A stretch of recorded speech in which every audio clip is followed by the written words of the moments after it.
السلام عليكم ورحمة الله وبركاته، أحبتي في الله متابعين قناة تفسير الأحلام مع رانيا. هقدم لكم النهاردة تفسير رؤيا أكلة السمبوسة في المنام. رؤية السمبوسة تعتبر من الأطعمة الشهية والمغذية، ورؤيتها طازجة تبشر بالرزق الحلال والخير القادم. قد تشير رؤيا السمبوسة إلى فرص جديدة سواء على الصعيد المهني أو الشخصي.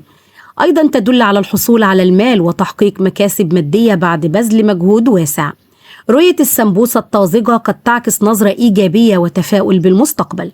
أما إذا كانت السمبوسة في الحلم غير طازجة أو فاسدة تنذر بوجود مشاكل وصعوبات تواجه الرائي، وقد تعكس بعض المخاوف الداخلية أو تكون بمثابة تحذير من أمر ما.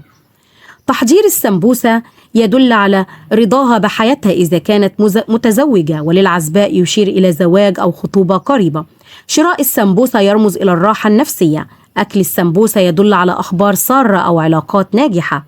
فرؤية السمبوسة للعزباء تدل على الحصول على مال ورزق حلال، وتشير إلى تحقيق الأهداف الشخصية والنجاح وقرب موعد الخطوبة والزواج.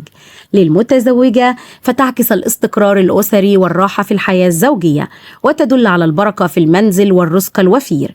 وإذا أهدتها لزوجها قد ترمز إلى نهاية المشاكل وتحقيق التوفيق. وإذا كانت حامل تشير إلى الرزق والبركة في حياتها وحياة جنينها، وتدل على صحة جيدة لها وللجنين. وقد يشير عدد السمبوسة إلى جنس المولود والله أعلم. أيضا تبشر بتغيرات للأفضل في حياتها.